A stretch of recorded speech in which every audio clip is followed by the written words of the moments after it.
Grandmasters. Welcome to the November workshop, all about tactics.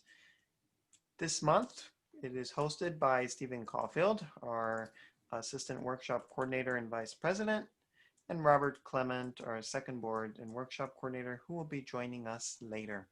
Stephen, it is all yours.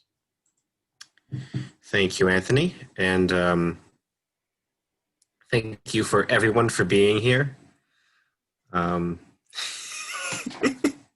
Anyways, thank you also to those who are tuning in later, listening to this recording. If you were unable to make it today, that's perfectly all right. Today we'll be talking about tactics. Robert and I will be discussing some of the very basic tactics you can find during the middle game of a chess game. And we will be just discussing exactly what you need to know for that and to really get you more acquainted with those sorts of ideas to improve your game. So with that, let me just pull up the screen share real quick. Can everyone see this? Yes? No? Maybe? Yes. Cool. Okay. So you all should recognize this position, obviously, as the starting position of a chess game. When a chess game begins, you commence with the opening. And the opening is a phase where you bring out your pieces and develop. All of them to get them to ideal squares and kind of create some attacking potential, some attacking ideas. We're not going to be talking about that today. We're going to be talking about tactics, which you find during the middle game. The middle game typically begins when you kind of develop all your pieces. You've kind of brought out all of your pawns, or, well, at least your central pawns. You brought out your knights, your bishops. Yeah, knights, bishops, to some squares. And you somehow, at some point, likely get your king castle, whether that be you bring the queen out and then castle long, or you castle short. And that kind of, in a sense, completes your development of your pieces. And after that, it's kind of considered to be the middle game. The actual, there's no actual concrete line, like here, opening here, middle game here. After this move, you get into the middle game. It's not exactly that simple or that easy. The middle game typically begins when you get your king castled and when you have your pieces developed. But again, there's conflicting ideas about that. But anyway, in any case, the middle game is characterized by by more ideas that you would consider to be part of the game of chess. So, for example, in the opening, openings can be very, very, very rote things. You just bring out your pieces. Some grandmasters memorize. Well, actually, most grandmasters memorize openings, and it's very robotic. It's very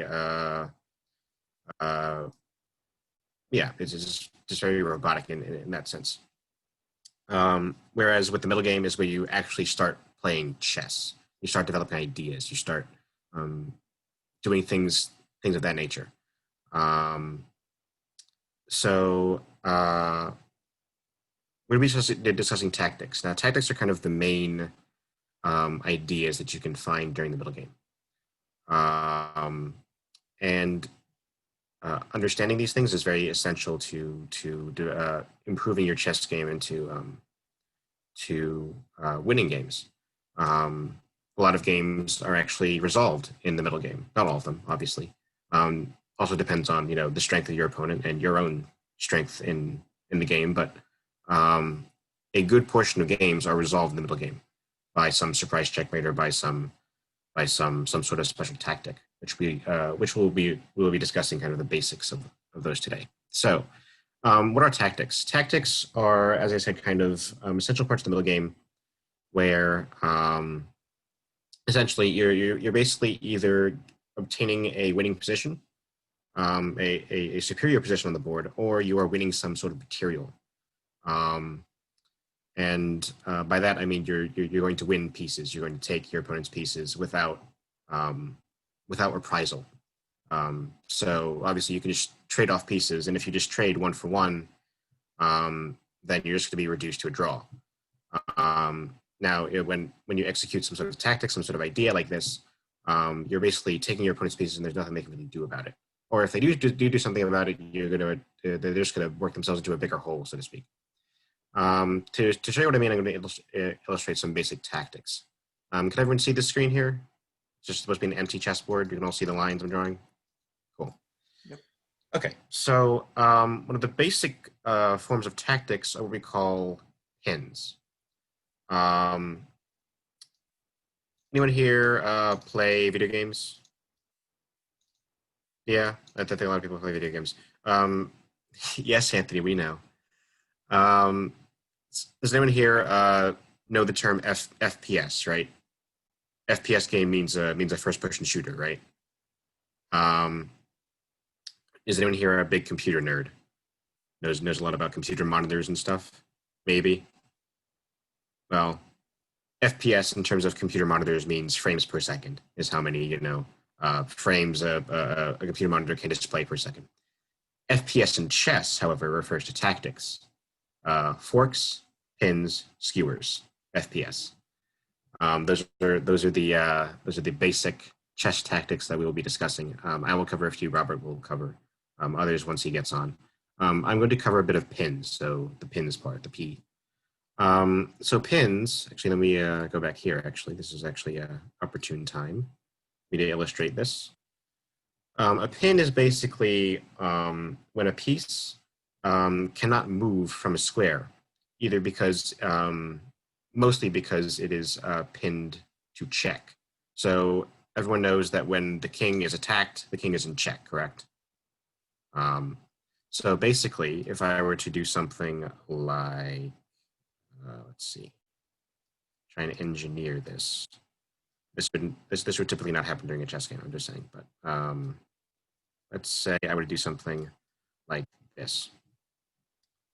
You will notice that this knight is pinned to the king. This knight cannot move from this square. So let's say if I were to just make some, this knight cannot move anywhere. So this knight cannot move here. This knight cannot move back to its original square. It cannot move here. Cannot move here.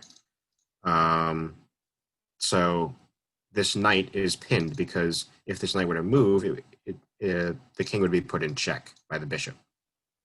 And this knight would be pinned, as we call it, because it cannot move from that square. Of course, this can also apply to the other way. So, for example, this knight is not exactly pinned, but, well, it would be imprudent to move it anywhere because you're losing the queen. And this sort of sight just develops with time. It should be pretty obvious when it happens, but this knight is what we call is in what we call a relative pin. It's a relative pin because, well, if you move it, you're going to lose a more important piece.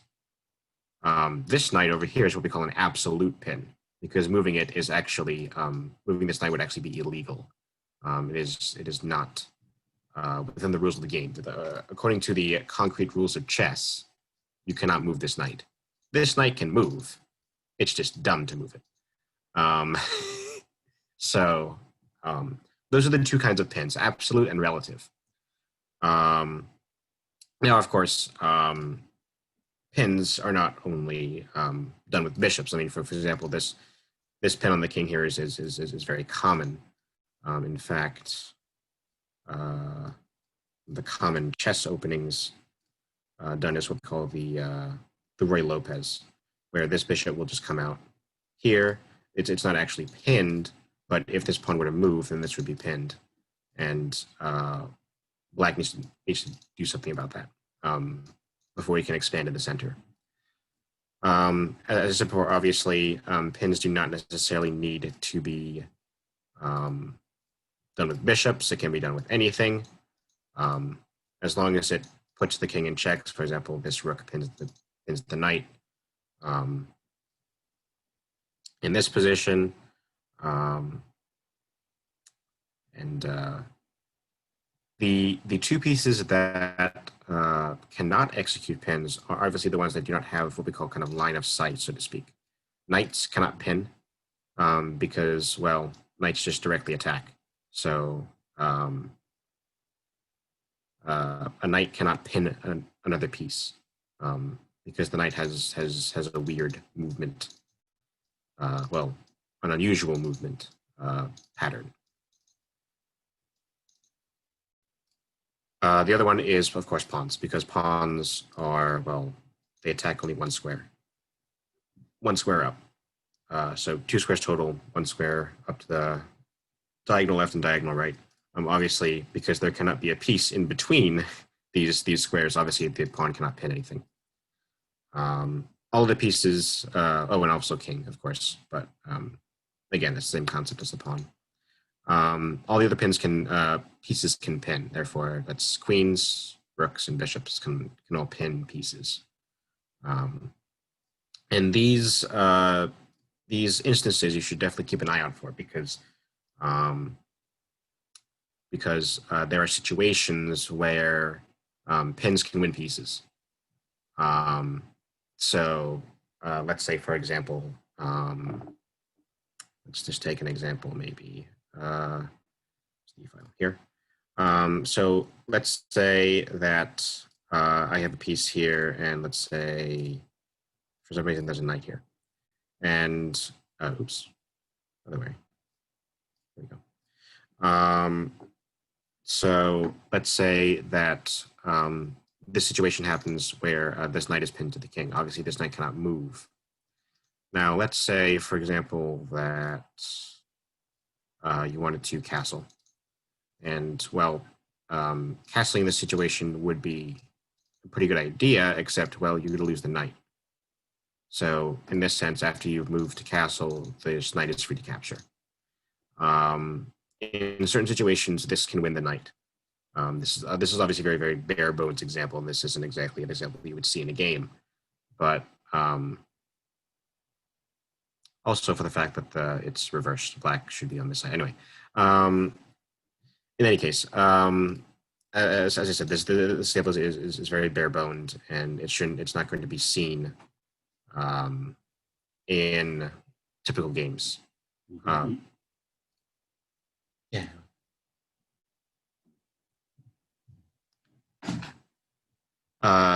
Anyway, so I'm sorry, I lost my train of thought. Right.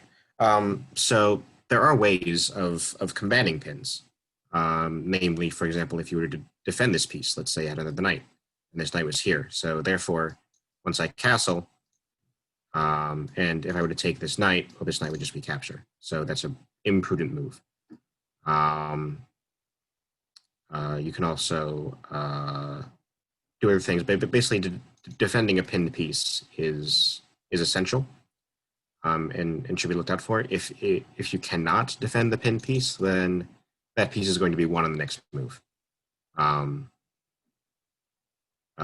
If you were to either castle or move the king somewhere, and this knight is not here, this knight is being taken, because you couldn't move it out of the way. So those are pins. Again, very, very common in chess games. Once you develop kind of a tactical vision, and you get a kind of rhythm for the chess game, pins become very natural to do. Pins are very very common, very natural, and learning how to combat them becomes a bit easier, and learning how to make them becomes a bit easier. Again, this comes with time and practice. Mr. Apostolides, you have a question? I do indeed, Stephen. So, which would be a more effective strategy, to defend the piece that is currently pinned, or to add another piece behind the pinned piece? For example, if that rook was on row 7 and moved to, what is that, e7. Because either way, I feel like you're going to lose the horse or the knight. Yeah, basically. So would there be a general rule, or? Basically, unless you can defend this piece, it's probably going to fall. Obviously, this is a pretty terrible example. Let me actually move this more here. So let's say if we had a situation like this, basically, unless you can defend this knight, it's going to be taken. So if you had another knight, maybe if you had a pawn, maybe pawn pushes are actually pretty common. So let's say if there's a pawn here, then taking here taking here would be bad. So but that would be directly preferable to sticking another piece oh yes, because at so yeah, E7-ish. let's say we had a knight here, and let's say I just moved the rook here, and let's say I moved the knight here, and this pawn was here. So let's say again, so the knight was here. I'm going to move it here. This knight is still falling. Yeah. Okay. And then you just traded your. You're just in the exact same situation you were just in. So it did nothing. Gotcha. The prime is to defend the piece or lose it, basically. And if your opponent has any competence, they're going to know that. And if you try to do something quirky with oh yeah, I put the knight here, sorry. So yeah, something to watch out for. Pins, as I said, are very common, and learning how to use them is definitely going to improve your game and improve your skill at chess.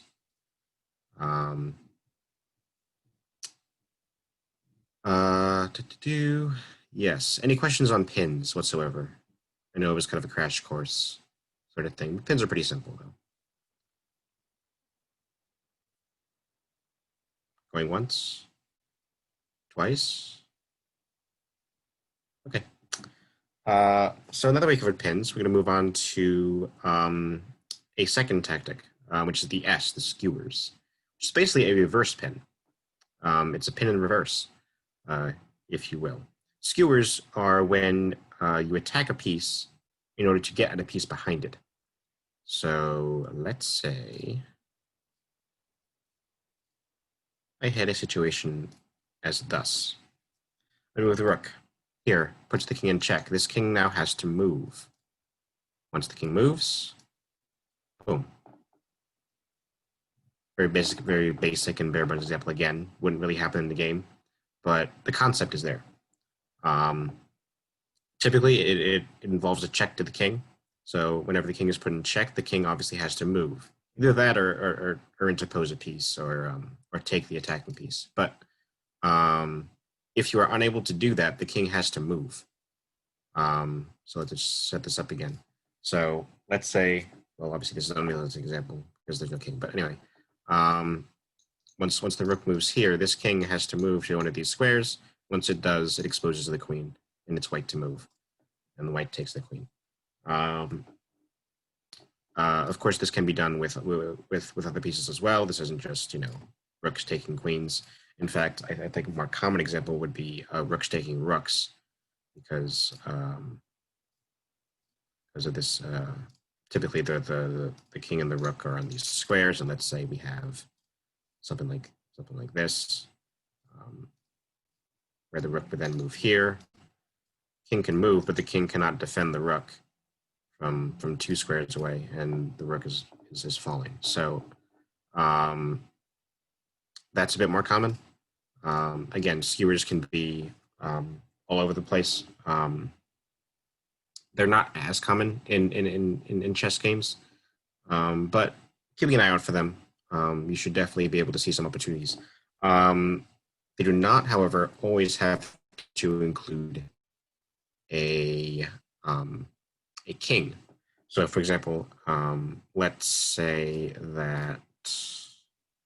maybe we have a castle king here or something, and typically we have rooks and then queen or something. Oops, not there. Obviously, again, there would be pawns all over the place. I'm not going to set up an actual chess game, but let's say you have a situation such as this. This is a terrible example. Let's say you had a situation such that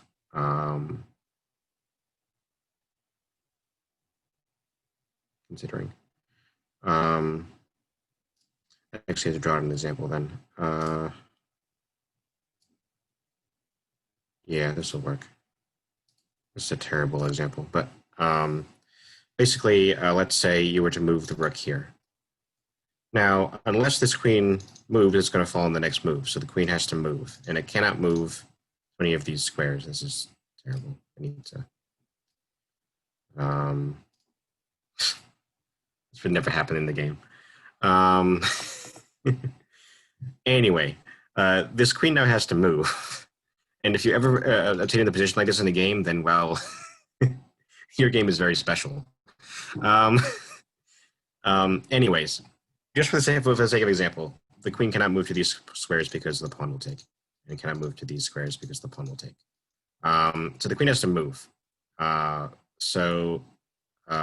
the rook moves here, the queen has to move away. Once the queen moves away, the bishop falls. Again, that's the same concept as a skewer. You're skewering the queen because you don't want to lose it. Instead, you're settling for losing a less valuable piece than the queen. The ideal would be to avoid that situation in the first place. But again, this is chess. People make mistakes. Things happen. And no one's perfect. And even the highest of grandmasters make mistakes. In some situations, taking a skewer can still be manageable. Some of the higher level tactics involve weathering the storm, so to speak, because you know you're still going to be up on top when your opponent's done their worst. So skewers are very simple. Again, not very hard to understand. It's just you have a piece, and it has to move, whether it's a king, whether it's put in check, or because it's a valuable piece and you don't want to lose it. And then you end up taking a piece behind it, whether that be with the bishop, again, because skewers can have with bishops as well. Same concept. Again, the pieces that can pin are the pieces that can skewer. So queens, rooks, and bishops can all skewer. Just as a note, skewers do not work if you can defend that piece. So, sorry. If I were to do something like, well, so like this, for example, if I were to move the queen to check, you can just move, and well, it's a queen trade, so it's not really that much of a, I mean, I guess it technically is a skewer, but you're not really winning anything. It's just a 1-for-1 trade. Now, this would be acceptable if you did that with a bishop, for example. So I move the bishop here. Oops. Move the bishop here. King moves. It still doesn't matter because bishop for queen is still a favorable trade. So that would be still something to consider there. That would be something that would be good for that skewer. Same thing with rooks and queens. Any questions on skewers? Anything at all? Going once, twice. Cool. Okay. Robert, those were the two that Robert wanted me to cover.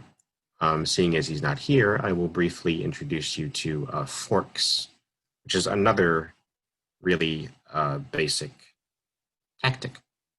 Forks or double attacks. Forks or double attacks.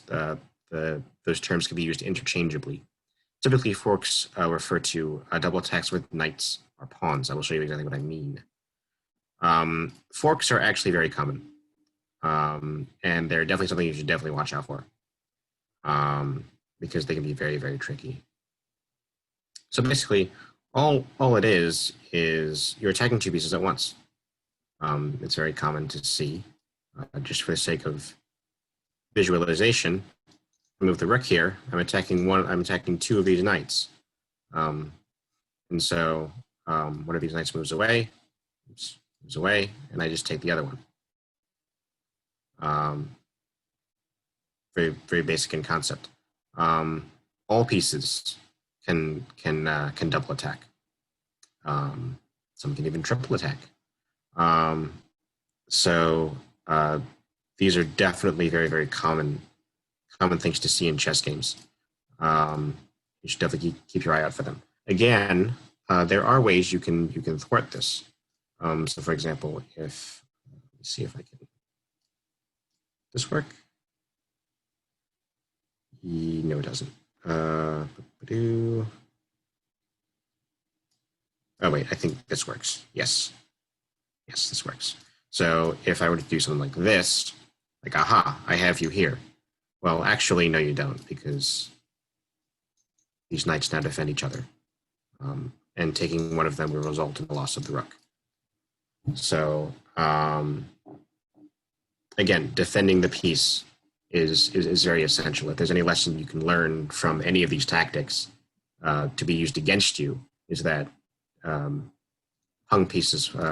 There's a term in chess where it's the term loose pieces fall off, meaning if a piece is undefended, if you leave a piece undefended, your opponent is eventually going to find a way to take it because it's undefended. It's just kind of, you're basically handing your opponent the piece if the piece is undefended. And if you leave a piece undefended, you need to be darn sure that that piece is still safe. And still, I would just defend all your pieces. It's just the easiest way to ensure that that you don't make some stupid mistake and that your opponent doesn't find a tactic on you and ruin your day. Again, as I said, forks can be. Yes, Mr. Apostolides. You have a question? Okay. Okay. As I said, with forks or double attacks, typically forks refer to knights and pawns, as I said before. I will give you some examples of each. So, for example, the queen can double attack just like a rook, like so. But queens can also attack all over the place. So all of these pieces are attacked. Obviously, this would never arise because white can never have 6 knights. Well, actually, white can have 6 knights on the board if they promote. But this situation is very, very unlikely.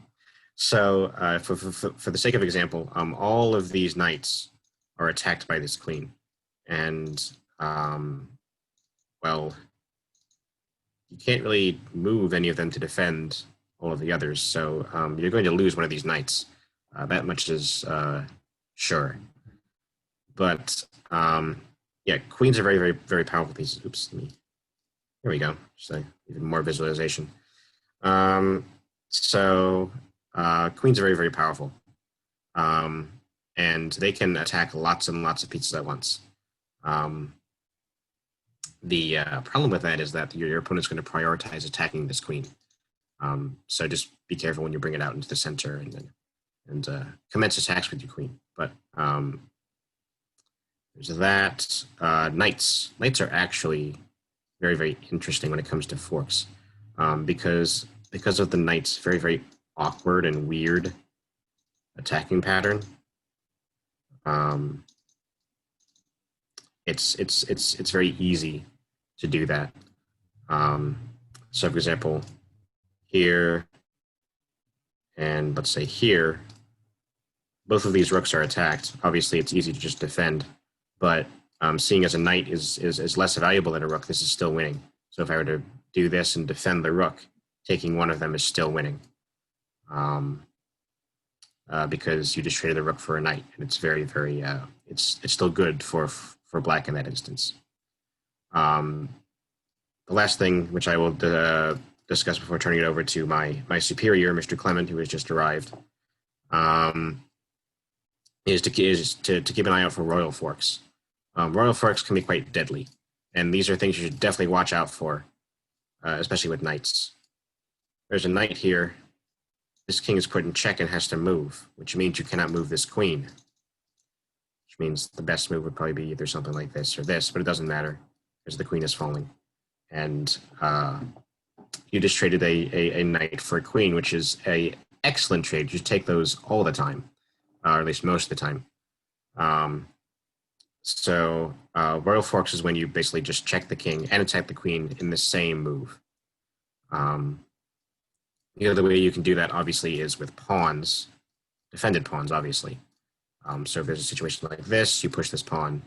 The king cannot take this pawn. The best thing to do would probably be to take this pawn with the queen. and you just traded a rook and a pawn for a queen, which is 6 to 9. You still, that was basically, you earn 3 points. It's still a favorable trade. So, and as I said before, that would be a double attack, or I'm sorry, a fork on the king and the queen, because the pawn attacks them both at the same time. So, with that brief introduction with FPS, I now turn it over to Mr. Clement to discuss maybe a bit more in detail some of these things, and I think he's also going to cover some discovered attacks as well, which are extremely valuable attacking tools. So Okay. with that, So what have you gone over so far? I see forks, and yes, have you gone over? yes, I briefly went over some pins and skewers, some basic ones with bishops and rooks with pins, and then basically as skewers as kind of the reverse of them. Check the king or attack the queen so that they have to move and then take something behind it. Okay. Sweet. All right. All right. I have a little bit on forks. I have a few discovered, but forks are so much easier to go. And I have a few other ones. I kind of want to set up. I need to set up one more thing. So just hold on 1 second while I set that board up. Oops. Let me restart.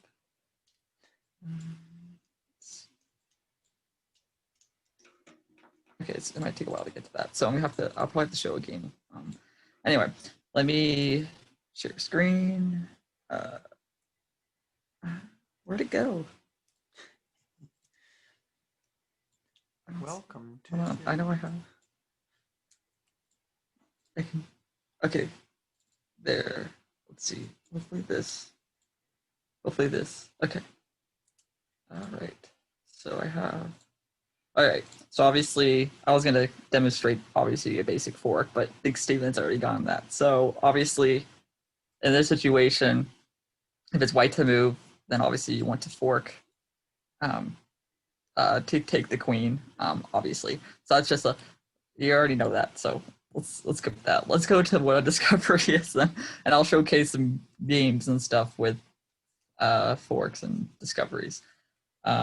So a discovery in a game of chess is basically whenever you open up a piece that's not moved, which attacks. So in this case, a discovery would be if white moves the bishop literally anywhere, then there's a discovered attack on the king. And essentially what this does is obviously this piece wasn't moved, but it's still participating in the fight, right? So this is really useful if you want to do, let's just say, let's say that there's a piece, let's just say right here, okay? And then you open up a discovered attack on the king with check, but now you're attacking this queen. So what this would end up doing is, well, the king's forced to move, because by the rules of chess, you have to get out of check in some way, which he could block, but that doesn't change anything. But let's say, oops, sorry.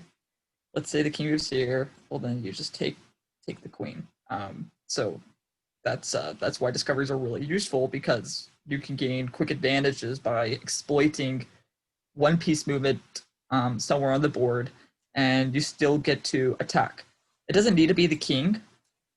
Let's say you can do it. You can kind of, oops, let me change that to a queen. You could do a reverse kind of way. Let's say the king is here. Okay. Now, if you were to, actually, this is probably better. But let's just say you do a discovered attack on the queen, and you check the king. So it doesn't always have to be the king that's in the discovery. Nor do you necessarily need to check. So even if the king was here, this would still be a discovery on the queen, although it's not necessarily beneficial because the queen can just move, but still considered a discovery. So you can see why these are useful. I'm making a piece move. Obviously, okay. So let's see what else I had. Okay, I don't have any game examples of this, so I'm gonna go over another tactic really quick. It's called Zugzwang. Zugzwang's a very interesting chess tactic that so Zugzwang is a German word, and I don't remember what it means. I think it means forced move, but essentially what it does is your opponent is forced to make a move, and every move that they make is bad, no matter what. So in a situation like this, it's white. Let's just say it's white to move, and well, you can see. Oh, wait a minute. I need to flip this. Sorry, these need to be flipped. Oops. Okay, this situation. Um, obviously both players have a single pawn, and they would like to get their pawn to the end, right? Now, if white were to move here, attacking this pawn, what black can do is black can move here. And now what ends up happening is he's defending this pawn, and he's attacking this pawn. The problem is it's now white's turn to move, and white doesn't want to move. Like, no matter where white goes, since the king's the only one allowed to move, the king doesn't want to move. If the king moves here, takes the pawn. If the king moves here, takes the pawn. Like, any move that the king makes literally loses the pawn. But in this situation, there's a clever thing you can do. So, which is, it's not quite triangulation, but it's close. So what white can do is it can make a move, this move. And what this does is it attacks this pawn. Now, black can't go here, right, repeating the same move, because then white just takes this and defends this pawn. So black is forced to have to defend this pawn, and then you can see what ends up happening is then white puts black in Zugzwang. So anywhere black goes will result in the loss of this pawn. So that's a nice tactic that should keep in mind. I don't think it occurs too often. It usually occurs in the end game. I'll give you an example. This is the game Morphe played, and this is, like, I think, the end of it. It's white to move and place black in Zugzwang. Now, what you notice is the knight is attacking this pawn. In fact, it's also pinning it too, so this pawn can't take. Like you probably learned earlier, right, Stephen? Yes, we did. But it's a rook, not a knight, just to be clear. Oh, did I say knight? Yeah. My bad. Rook. Thank you. That's funny. And okay, and so you can see that this pawn is close to queening, and this bishop is defending this pawn. All right, so white can put black in a situation where every move that black makes is terrible. Does anyone have a guess of what that move is?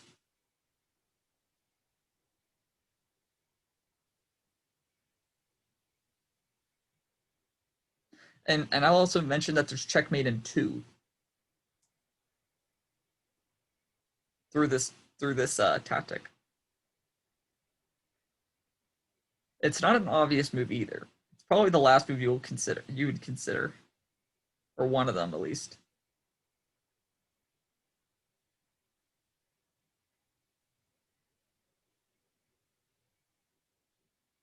Does Steven know? Is it Steven debut? I mean, if you want me to answer, I can try, but I wanted to give these guys a chance first. Sure.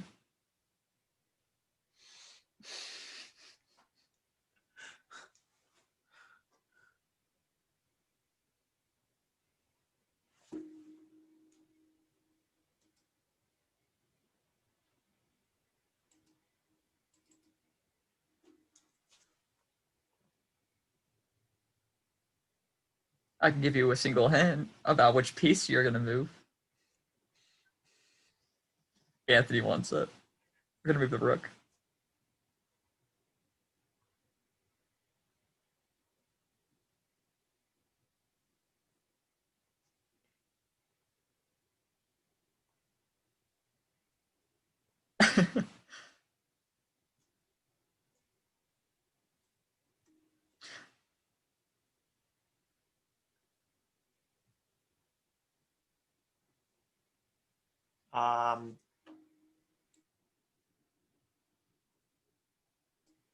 To G1, Here. because then the pawn could take H7, And then what? Oops, let me Oh, I see. take He could off. move his bishop in. Yeah, so then if he moves back. Yeah, Robert, turn off the eval bar. Huh? Turn off the eval bar. That's Yeah, it's probably a good idea. Let me put this all back. Honestly, that was probably that's not too bad considering that. Although, well, actually, I think with the bishop in this corner, I think white can. No, I think afraid of white can if black can perpetually stop it. If it's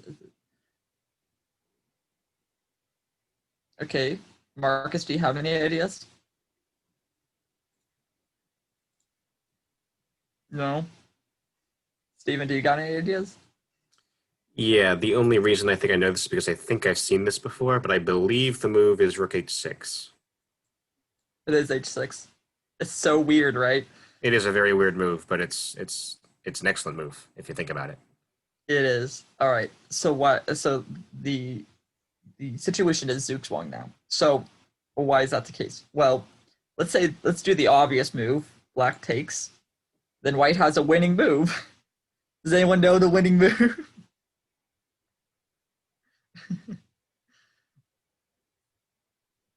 Oh, pawn to G or the G7. G7, yeah. And checkmate. That's a fun checkmate, isn't it? All right. So we don't want to play the obvious. Black doesn't want to play the obvious move. Now let's see what happens with if the bishop were to move anywhere, since that's the only other piece that can move since the pin.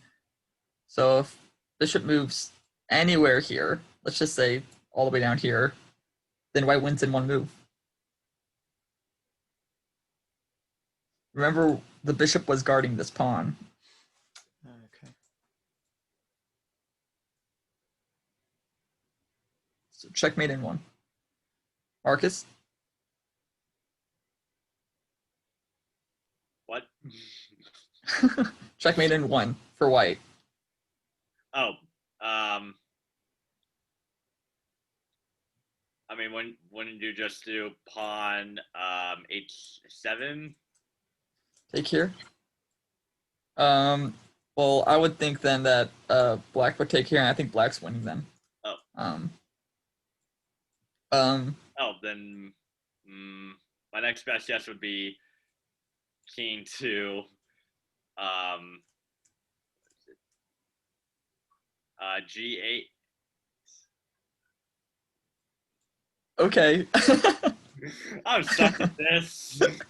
No. All right, it's okay. It's okay. There's a. All right, so the move the move is here. So pawn protects the rook. King gets checked. King can't move anywhere. And nothing can take this rook. So unless the bishop can move like this, which it can't. All right, cool. So you can see why Zugzwang is a really useful tactic. Puts your opponent in a situation where every move they do sucks. So don't be put in Zugzwang and put your opponent in a Zugzwang. Zugzwang's good. All right. Does anyone have any questions about Zugzwang?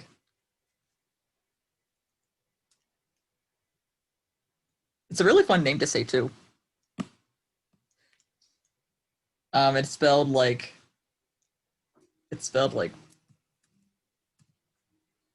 There you go, Zugzwang. Yeah, so it's a really fun German word. Go away. All right. So, all right, here's. Okay, I'm gonna show another tactic before. Let's see. How many more tactics have I got? Oh, I already got forks. Oh no, that's not. Okay, okay. So this is a tactic known as undermining. You'll probably, you might see it a few times. I mean, it's kind of sometimes hard to spot. But undermining is a very useful tactic. So what undermining does is you take the defender away from one of your opponent's pieces, and then that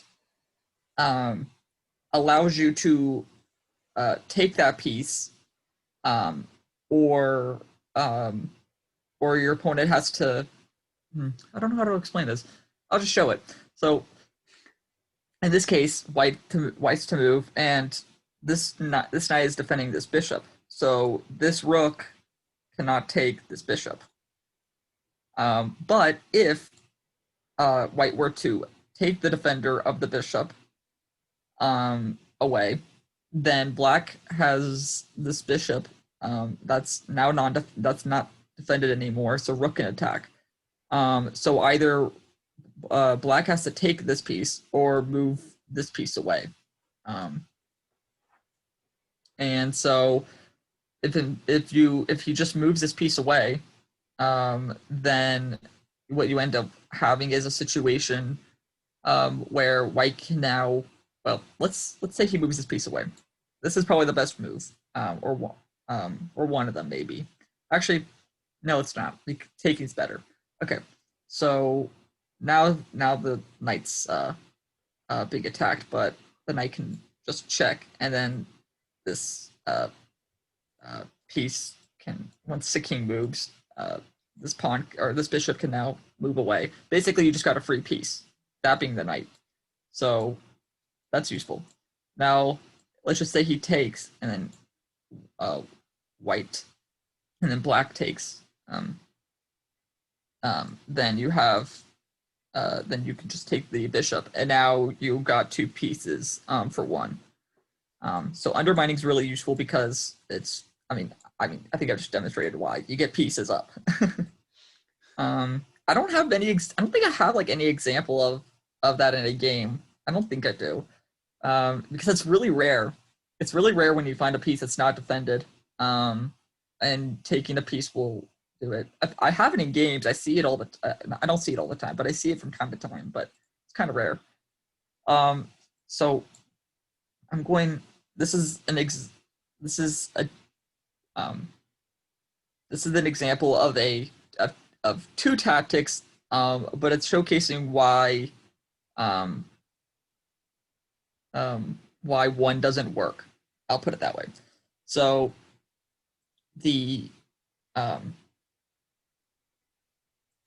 it's white to move, and let's say white does this. White forks the queen and the rook. That's good. Forking's good. We like forking. Forking's wonderful.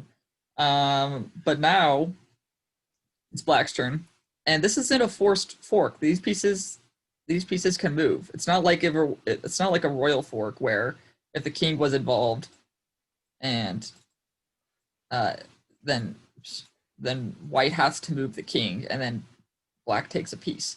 But in this case, there's a tactic that black can do called switch swing. I think it's how it's pronounced. Another German word, and it also goes by what's the other term it goes by? Do you remember the other term, Stephen? It's like intermezzo. Intermezzo, yeah.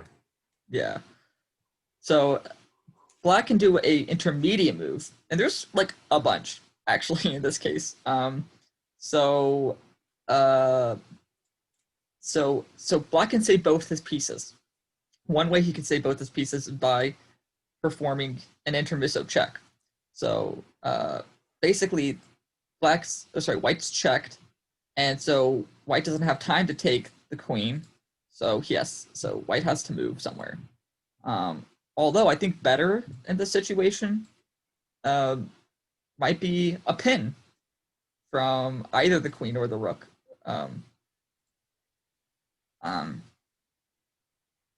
I mean, you can just choose one, but let's say the queen. Now the knight can't move because of the pin. And next turn, white's going to win a knight. So, or black's going to win a knight. So essentially, this is a tactic. The tactic being used here, intermezzo, is very useful because it can get you out of other opponents' tactics. It can get you out of rough situations where basically you don't just play a random you don't just play a random move. Like you don't play like an obvious move. I would say sometimes, like for instance, if you're sometimes in intermezzo would happen like this. Let's just say where white forks the queen and the knight, and then obviously then the queen moves. A lot of times it's not obvious what the intermezzo move is in a situation. Sometimes there isn't like a good one, and a lot of times in situations where there's a fork, the opponent just either saves the more valuable piece or literally just takes the pawn or piece so that they don't go down. They don't just lose material. So, but in this case, white can save his pieces. Or black can save his pieces. Why did I say white? Black can save his pieces by doing a check. So something useful to keep in mind. I don't think I have any examples in games where that happens, but I played it. Anytime there's a tactic played against me, I'll almost certainly look for the intermezzo, the swish swing, swish schwung. I forget how you pronounce it. It's like another German word. Zutzwazuk or something. Like it's weird. It's a very weird word. I don't speak German, so. Let's see. What was this? Oh, I forgot to set up a board for that. Okay. You guys know what a sacrifice is. Okay. That's what I think these games are sacrifice games. Okay. I'm gonna go quickly switch over to another screen because I have a lot of examples of forks. I'm gonna show in games. So let's set that up. Oops. Where is it? Is this it? Oh, okay. No, this is not it. Okay. Let me hold on. No. Black void abound Robert, swallowing him up. Okay. You can see this, yes. So this is on my other account since I play on my other account more often. So these are games that I play. Most likely won. I was looking for games I lost where the opponent had a lot of tactics, but it just took so long to go through all these games. So I think these games are going to showcase forks.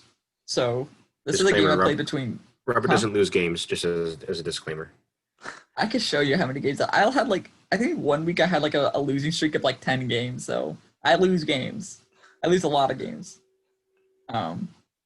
Wait. We're saying Robert is mortal? Yes, I'm mortal. Apparently so. Yeah, I'm mortal. Okay. Actually, I'm gonna take off the self-analysis. Hey. I don't want that. Okay, don't show lines. Okay. So I played a normal. I'm gonna try to just speed run through this. I didn't play fried liver, actually, surprisingly. Okay, so let's see. I push. I'm white, of course. And I did a bunch of this. Did all this stuff. Just made moves. Now, what I did here is I'm threatening checkmate. With the queen, paired with the queen. So it's actually like scholar mate almost. The queen protects. And this is basically where I attack the queen. And then the opponent made the worst move possible. And can you guys find the fork? And don't look at the moves. Don't look at moves bad.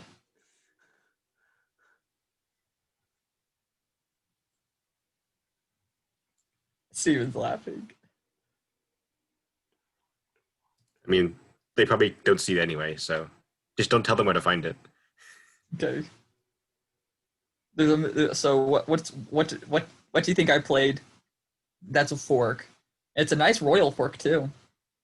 It's very awesome. I like royal forks. It also has a double text. Stephen, did you go for double text? I basically just said that forks and double attacks are basically interchangeable. Forks are basically just double attacks done with knights and pawns, and double attacks done with other pieces are double attacks or multiple attacks. I showed an example of like a queen can attack like 8 different squares or something. So Okay, cool. What about f6? F6. So Ooh. knight to f6. Oh, knight here. Oh, Here. Okay. So I was going to say Ben Feigl would be disappointed. yeah, this isn't the move, but this isn't a bad move honestly because it's to explain why. Because let's just say after well, black can take here or take this way or take this way, doesn't matter. And there's check, so Black it's forced. can take too many ways. Yes, black can take a lot of ways, but then the bishop will take the queen. But that's not the move. I'm gonna delete this move. Okay. Marcus, do you see it? I think so. Wouldn't you take C7? Yes. This is a wonderful fork. And then my opponent resigned because, I mean, you're losing a queen pretty badly. That's a really. So then the king is forced to move, probably there, and then I'll probably just take the queen. I don't think there's a checkmate after the king moves with like a series of moves, so taking the queen's the best. Okay, so that was fun. That's a fun game. And I was I was pretty happy about this because the opponent didn't see it. What the opponent probably should have done is just like move here with the queen. Yeah, that might be the best move. That way it protects if the queen moves here, then it protects this pawn. So yeah. What about Okay. knight? Oops. What about knight to b6? They could take the knight, but then you would be able to get their queen. Back when their queen was at e6. Oh, so you mean so here? Didn't her queen come over to? So he means knight d5 there. So knight d5, queen e6, and then bishop. Or I'm sorry, and then knight b6.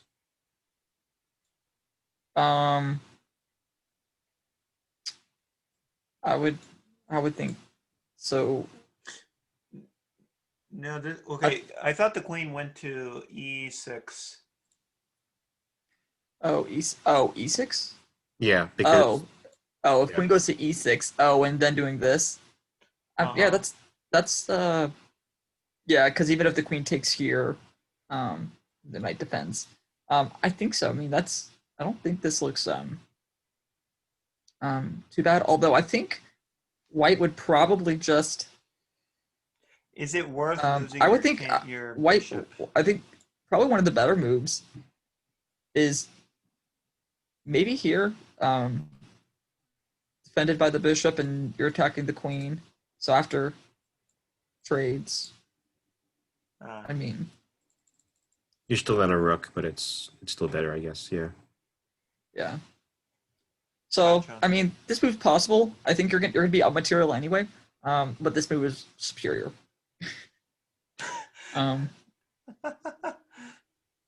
But it isn't a bad. I don't think that's like a terrible move to make. It's not the worst. Actually, I don't think about it. There is one more move that white can or that black can probably do after this. Chess.com would probably only classify it as an inaccuracy, not a. Yeah, then probably takes threatening here. Castles probably gets stuff out. Yeah, it's interesting. Let's see. Okay, so this was fun. So I'm gonna go all the way back here. So my opponent we got to a French defense. Opponent went there. What was funny is that I actually set up a situation that people let's say that I was watching videos on. This was actually really cool that I was able to do this like very soon after. So brought my bishop there, and then my opponent pinned my knight to the king. This is the tactic. This is actually an interesting tactic. This tactic I haven't gone over yet, and it's mostly because you have to see a game to see this tactic. Honestly, it's called a. Actually, let me do the next move. This is where the tactic is. So, this tactic's called a Greek gift. Anthony, have you guys ever heard of a Greek gift? Mm-hmm. A Greek gift is a tactic in chess. It's actually a very, very, very specific one. And it's not really because it's like it's I don't know. It's just it's such a common occurrence that it kind of gets its own special name for it. So,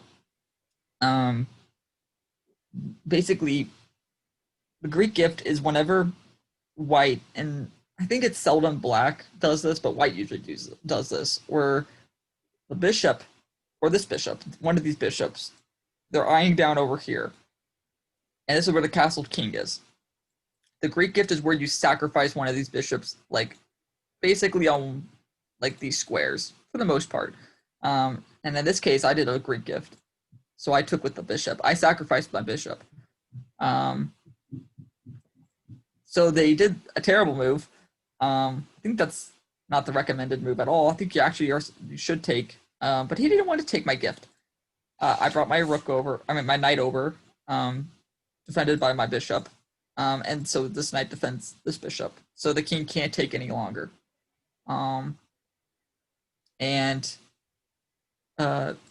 Anyway, so I have all these pieces now eyeing down over here. The queen's soon to follow. So then they push their pawn to prevent my queen from coming here, because that would be a very deadly square. So I move my queen here, which I'm not sure. I don't know if that was the best move. I can see what the best move was. Queen here I think it's the best move. But this works just as well. Let's see. Then the king moved forward. I don't recommend that move. Is that the best move? No, that's not the best move. That's probably one of the worst moves. Anyway, that was a terrible move. Okay, so then I sacrificed my bishop again. And obviously you have to kind of take. And then I did this. I did a nice move. It's another royal fork, actually.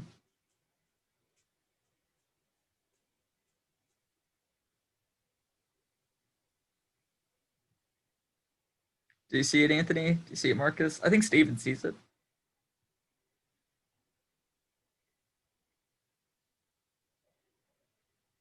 Royal fork with the knight.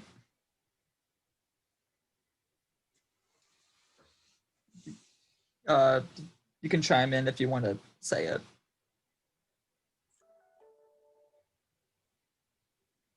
E6. Yeah, there you go. Check. You have check with and you're forking these pieces. Okay, fun. So this sucks for black a lot. And we'll just play out some of these moves.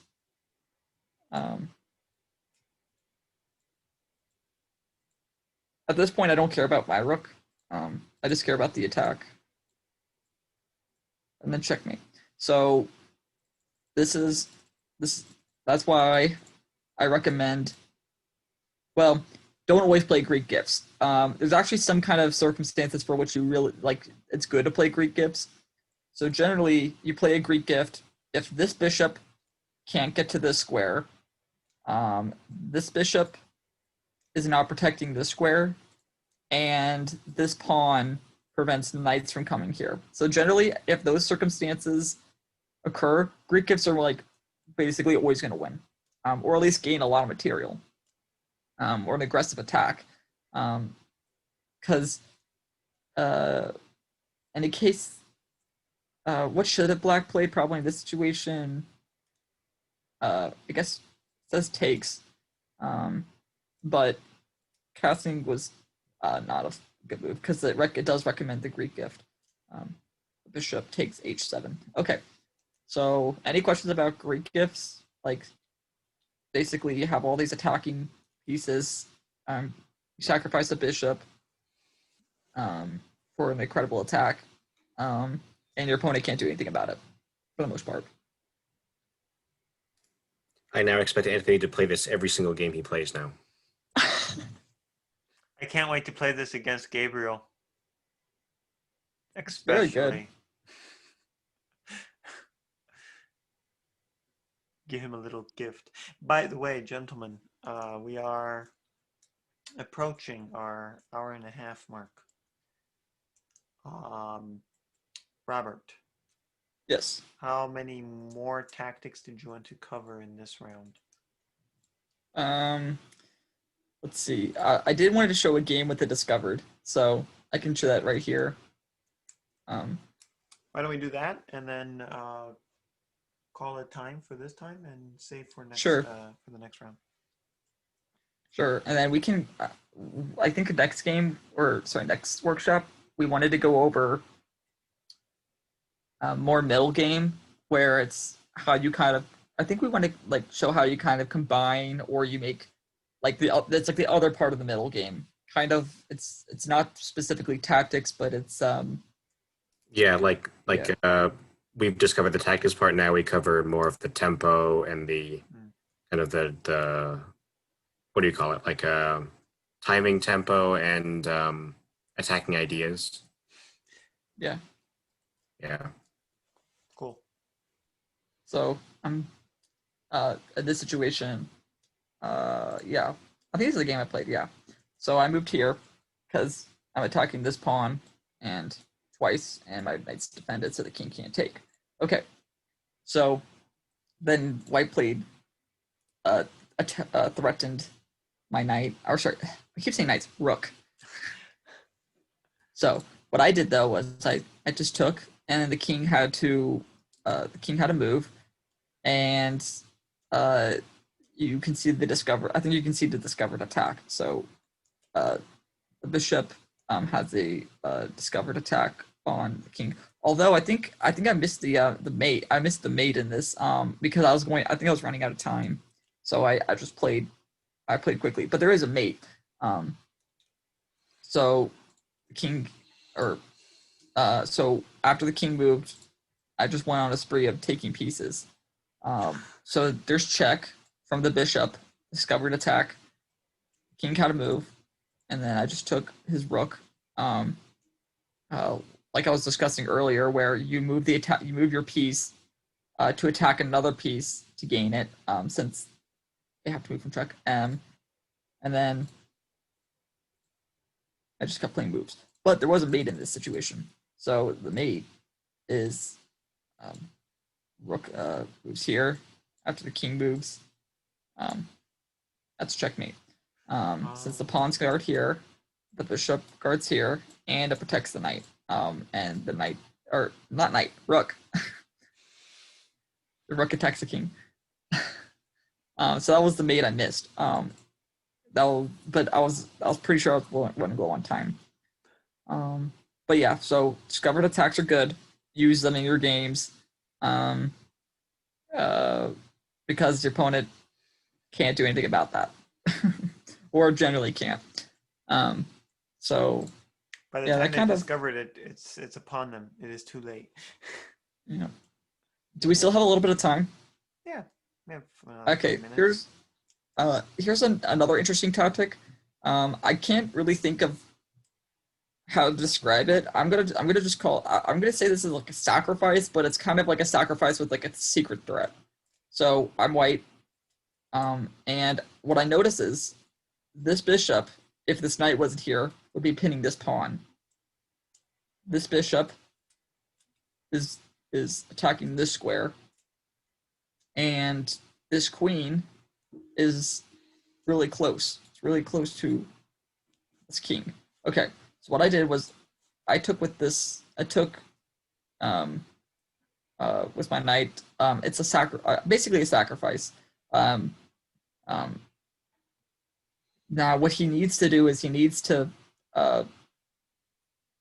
essentially either block this bishop or protect this pawn. So I think it says the best move is going here, the bishop.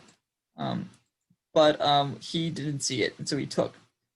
And then I just got mate next turn. Like I said, this pawn's pinned. The king can't move here, and the queen gets the checkmate. So that's another move. But I would say that this is another kind of tactic because it's like a distraction, which actually is a specific tactic in its own right. But there's a name I can't remember, where you basically do a move, and it's kind of misleading. It's like a decoy. Maybe that's what it's called. So this knight acts like a decoy. So it seems like, okay, well, it seems like you just gave me a free piece, but it's not. It threatens the checkmate. So, yeah. Does anyone have any questions? When going up against a competent opponent, things are rarely free. Here we go. We recorded this session, so we'll send it out afterwards. But thank you for joining us, and we look forward to seeing you next month.